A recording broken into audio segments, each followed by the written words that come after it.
Good day mga katropa. So ayan, may nagpapa-modified. So ayan, may nagpapa-modify sa atin ulit ng piston, no. So nakakagulat lang yung piston niya nung natanggal ko sa cylinder. Ayan, pinitsura niya, oh. Ayan guys, kita nyo ba? Ayan, oh. So napakagaspang nung gilid. So hindi naman gagaspang ng ganito yan kahit sumasabit siya sa loob ng cylinder. Kasi yung cylinder naman makinis. Ayan, oh. Chinek ko nga yung cylinder niya, okay naman eh. Oh, makinis naman yung loob.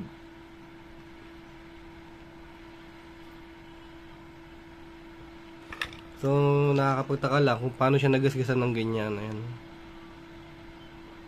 Diba? So, sobrang gaspang niya. First time kong maka-encounter ng ganyan. Ayan, oh. Parang kinikil na, yung kikil na matalas. So, pero yan eh, papadaanan natin yan para kuminis. Pati ito, dadaanan din natin yan. Ayan. Tapos yun, i-re-rebore din natin. So, yung ibang video ko, meron namang video na pagre-rebore. Pero may mga nagko-comment kasi na gawa ko daw ng video ko paano i-rebore. So, simple lang naman i-rebore to kasi papadaanan ko lang naman to ng drill bit na 12mm. So, ganun lang. Tapos, ayan, tutornohin ko na to.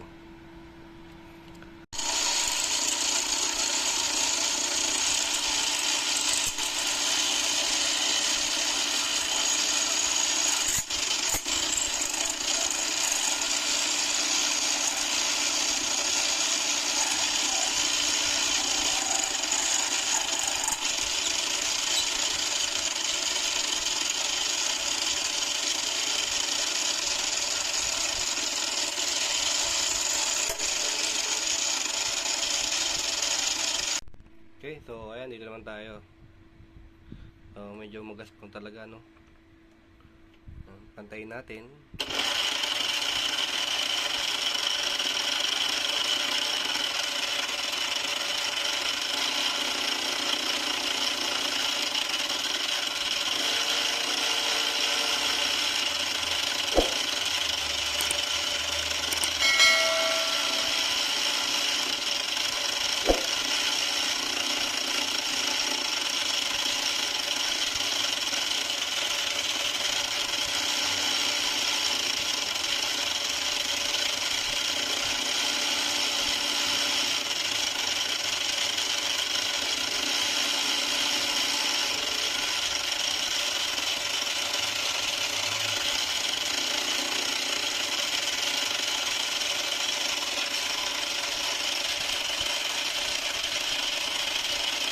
Okay.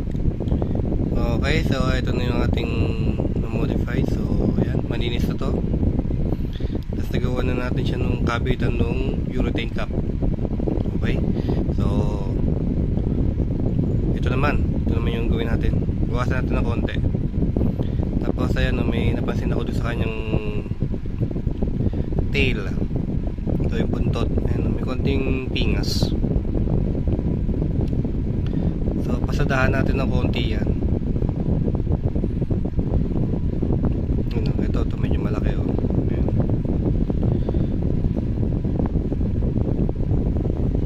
Okay. So, ayan. Panatan na natin.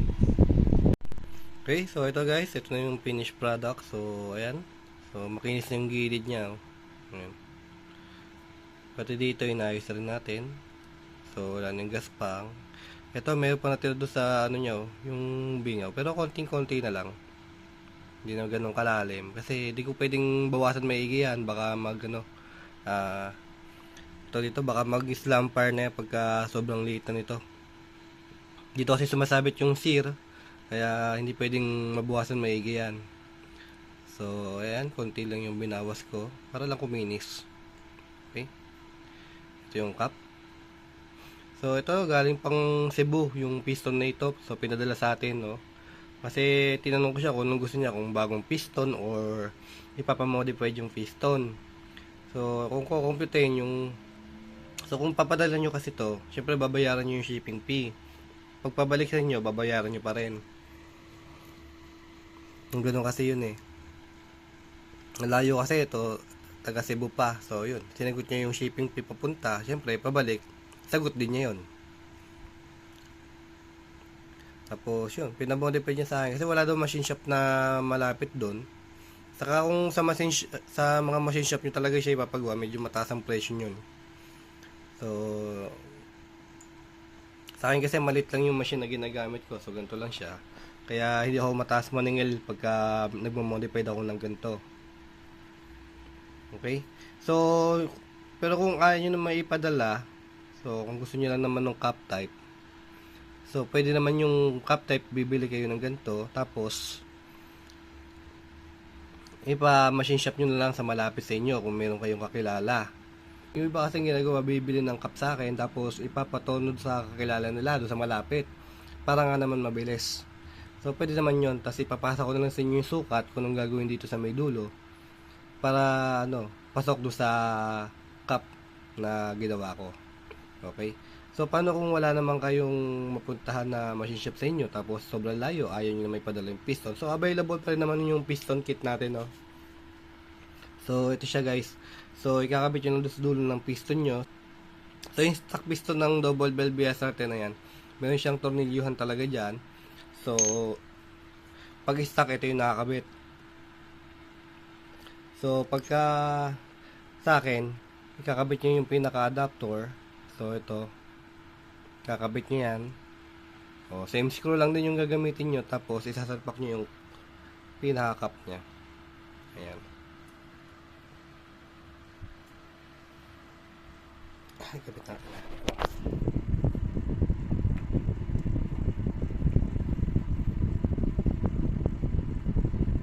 Okay.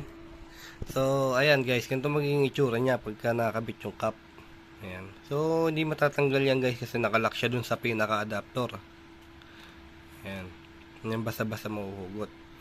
So, ang pinagkaiba nga lang ng pinamodified na cup na piston, saka ayan sa piston kit. Yung piston kit nyo, ito, mas mahaba ng konti. So, konti lang naman. Yung isa pang advantage pagka pinamodified, sa akin kasi sinasama ko na yung pagre-rebore. So, kung gusto nyo gumamit ng mas mataas na spring, yung Maple Leaf M165, so, pang 600 fps yung ganung spring. So, kailangan yung rebore yung piston nyo para magkasya yung spring na yon. Kasi kung stock, ayan pastin nyo yung stock, ayan may part na masikip siya. Ayan, hindi katulad nito, ayan smooth na siya, diretso niya. Ito, may part na maliit yung diameter niya. So, hindi papasok yung M165 dyan.